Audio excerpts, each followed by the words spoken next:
here are the steps to finding the inverse of a one-to-one function. Step 0, you need to graph f of x, and you can use a graphing utility to do this and determine if it's a one-to-one function, because remember, only functions that are one-to-one functions have an inverse. If not, the inverse does not exist. Secondly, we need to replace f of x with y in the equation f of x, and we'll go through these steps one by one. First, let's take f of x equals to x cubed minus 4 and sketch a graph of this. And you can use something like desmos.com to sketch the graph. When we do, the graph is going to look something like this. And I'm just doing a rough sketch. So we got to determine, is this a one-to-one function? So let's check the horizontal and vertical line tests. This does pass the vertical line test because any vertical line is going to hit the graph once. Let's see if it passes the horizontal line test. Any horizontal line is going to hit the graph only once. So every input has one output and every output has one input. Therefore, this is a one-to-one function.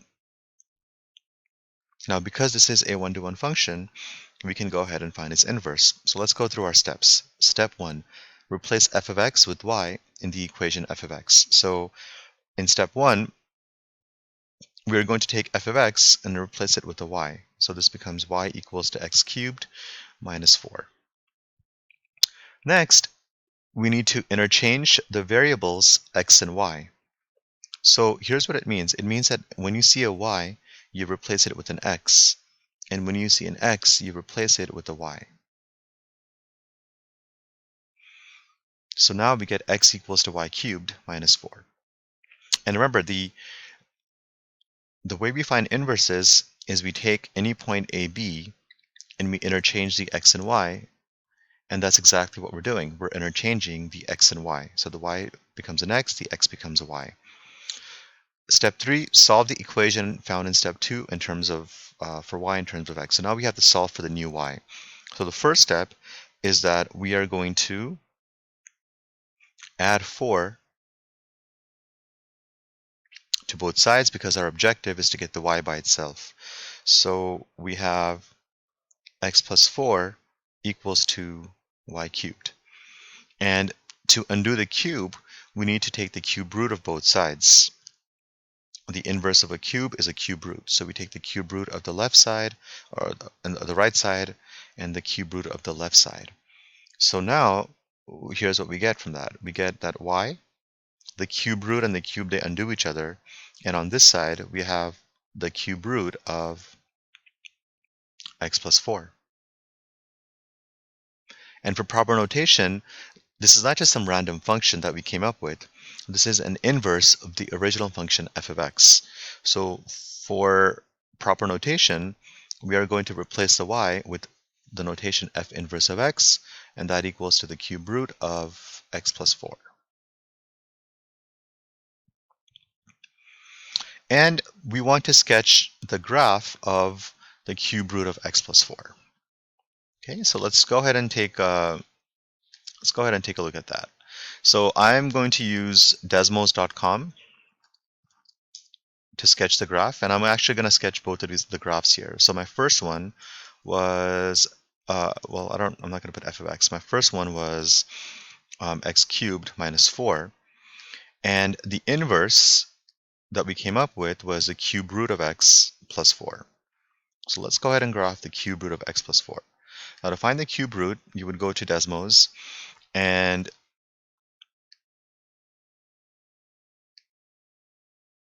under miscellaneous, so let me walk you through this again.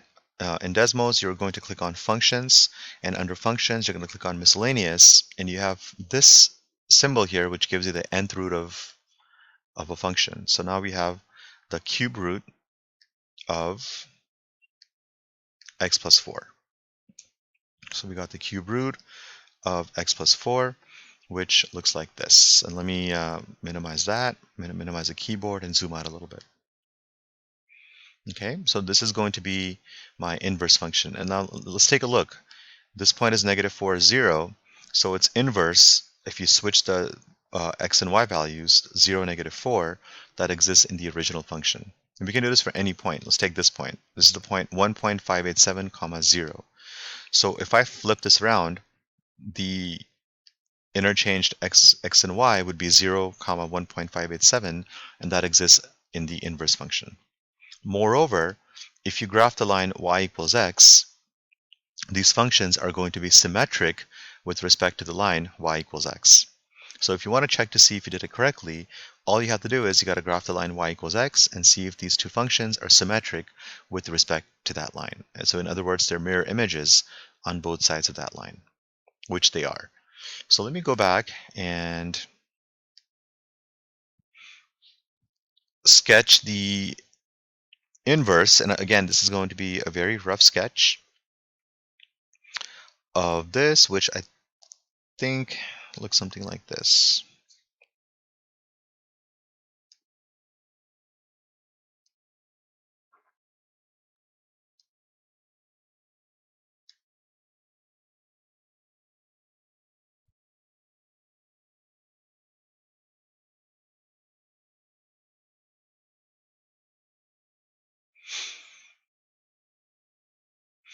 And again, this is just a sketch. Desmos will give you a more accurate function. Okay, let's find the domain and range of each. So for each of these, the domain and range are both -infinity, comma infinity, because for all x and y values, these functions are going to exist. Because they keep going forever in each direction towards horizontally and vertically, the domain and range are both going to be -infinity, comma infinity. All right, let's take a look at the next example. Let's find the inverse of f of x equals to the square root of x minus 4. First, let's sketch a graph of the original function, radical x minus 4.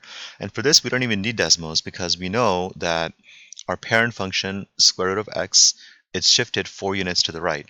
Remember that if you have x minus h, then we have a horizontal shift to the right.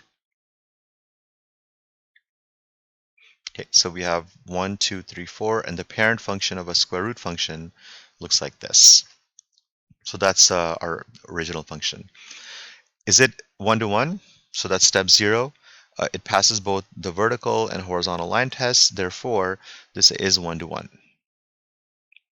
Only if a function is 1-to-1 can we proceed to find its inverse. So to find its inverse, step 1 is to replace the f of x with y. So we get y equals to the square root of x minus 4. Second step, we are going to interchange the x and y. So the y we're going to replace with an x, and the x we are going to replace with a y.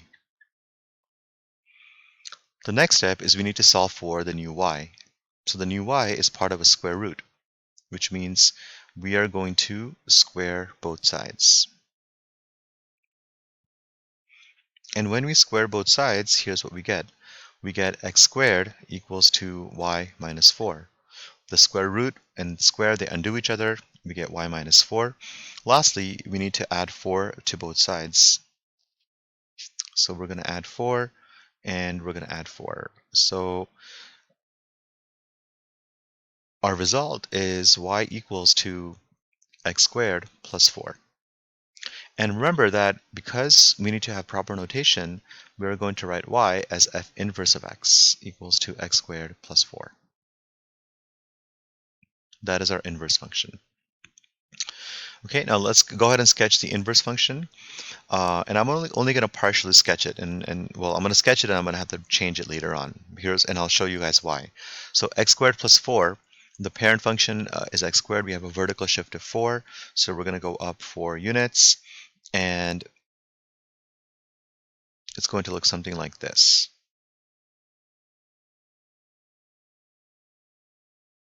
Okay, that's a sketch of our function. Now let's find the domain of the original function.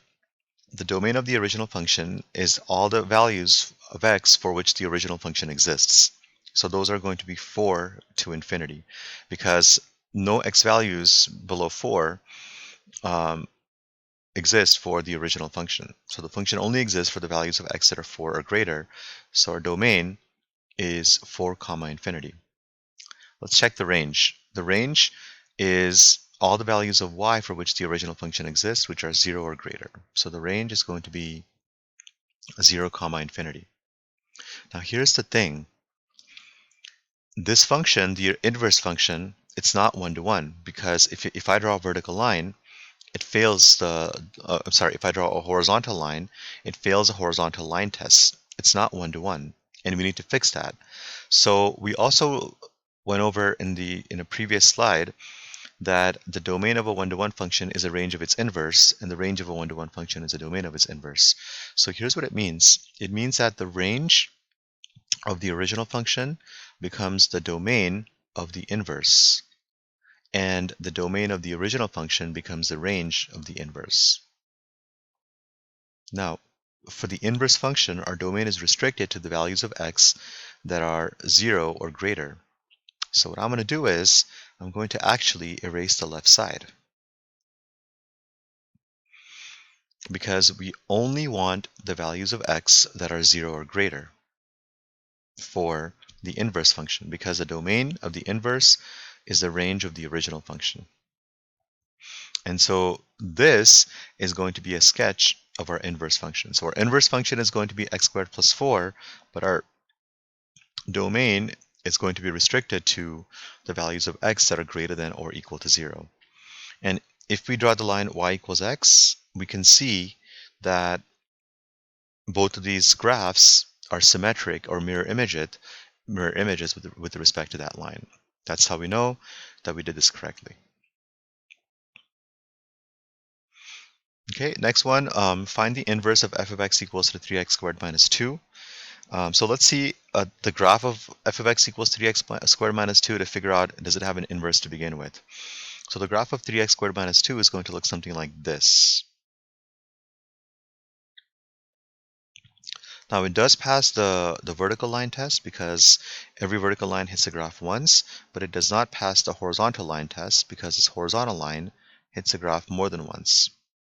Therefore, this is not a one-to-one function, and therefore the inverse doesn't exist.